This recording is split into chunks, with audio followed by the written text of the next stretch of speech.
Bismillahirrahmanirrahim.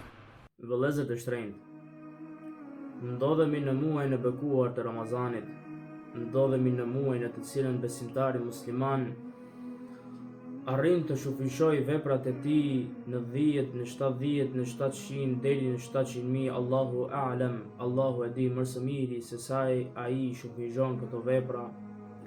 Por duhet të dihet diçka se Allahu xhalla fi'ula na ka bërë obligim Ramazanin. Dhe Ramazani nuk fillon në stomak, por Ramazani fillon në zemër. Përpara se të mendojmë për orët e iftarit, për mundimet apo vështirësitë të cilën agjëruesi i kalon gjatë agjërimit të tij, duhet të pyesim veten dhe të themi pse Allahu xhalla fi'ula na ka bërë obligim këtë ditë. Pse unë duhet të agjëroj Ramazan? Sepse Ramazani pa niyet është thjesht një privim, kurse agjërimi me niyet të pastër është adhurim. Niyeti i sinqert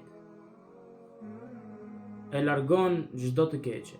Niyeti i sinqert kthen çdo vështirësi në sevap, lodhjen në shpërblim, kthen urinë në pastrim dhe durimin në të cilën neve durojmë gjatë gjithë këtyre orëve e kthen në afrim tek Allahu xhalla fi'ula.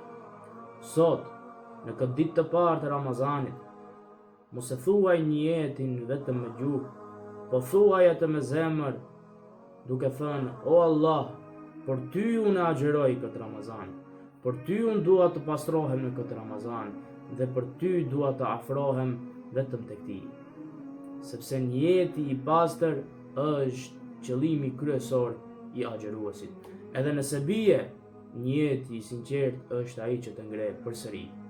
Filloj këtë Ramazan me niyet të sinqert, sepse pejgamberi sallallahu alaihi wasallam si thot: innamal a'malu binniyat, veprat vlerësohen sipas qëllimit dhe veprat tona, edhe Ramazani ynë do të vlerësohet në bazë të niyetit që ka kemi në zemër. Assalamu alaikum wa rahmatullahi wa barakatuh.